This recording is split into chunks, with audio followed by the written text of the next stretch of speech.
আজকে আপনাদের আমি দেখাতে যাচ্ছি হাওয়া ব্রিজের উপর থেকে। দেখতে থাকুন।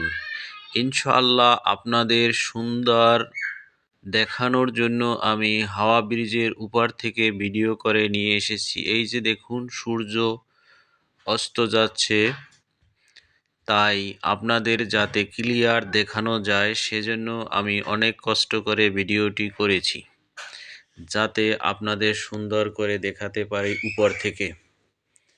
তাই দেখানোর জন্য চেষ্টা করেছি। আপনারা কমেন্ট করে জানিয়ে যাবেন ভিডিওটি কেমন হয়েছে, এতটুকুই আশা করি আপনাদের কাছ থেকে। ঢাকা প্রাণকেন্দ্র পর্যটন কেন্দ্র, এখানে অনেকে বলে জিয়া উদ্যান, অনেকে বলে চন্দ্রিমা উদ্যান। এই যে দেখুন ঝর্ণাগুলো অনেক দিন হয় চালানো হচ্ছে না, তাই অকেজো পড়ে আছে। আসলে কোনো কিছুর যত্ন না করলে জিনিসগুলো যা হয় সেগুলো হচ্ছে। তারপরও মানুষের উপচে পড়া ভিড়, অনেক মানুষ আছে এখানে, দেখতে আসছে যাচ্ছে।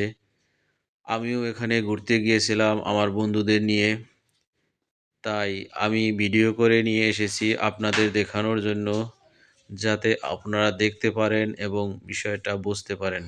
এই যে দেখুন অনেক ছেলেরা উপর থেকে হাঁটতেছে, আমি এই সাইডে আছি, বাম সাইডে। হ্যাঁ, তাই দেখতে থাকুন। ইনশাআল্লাহ আমি চেষ্টা করতেছি আপনাদের সুন্দর ক্লিয়ার করে দেখানোর জন্য। এটা হলো হাওয়া ভবনের উপর বিভাগ। দেখুন হাওয়া ভবন থেকে কত মানুষ আসা যাওয়া করছে। আর এখন দেখাচ্ছি এটা হলো জিয়াউর রহমানের মাজার, আর মাজারের সামনে অনেক লোকজনের ভিড়। তাই আমি একটু ব্যতিক্রম ভিডিও করলাম, যাতে আপনাদের যে বিষয়টি সুন্দর করে দেখাতে তাই আপনারা জানিয়ে যাবেন। এই যে দেখুন ঝর্ণাগুলো যত্ন না করার কারণে পড়ে আছে পরিত্যক্ত অবস্থায়।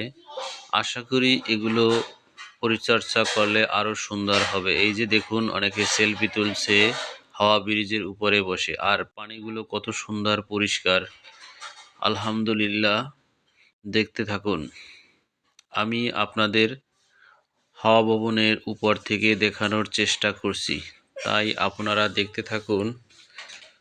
কষ্ট করেছি, আপনারা যদি কমেন্ট করে জানিয়ে যান, কষ্টটা বৃথা যাবে না আশা করি। এই যে দেখুন অনেক ছেলেরা উপরে উঠে ছবি তুলছে এবং ভিডিও করছে। আলহামদুলিল্লাহ, আমিও আপনাদের মাঝে চেষ্টা করছি যাতে সুন্দর করে সব কিছু দেখানো যায়।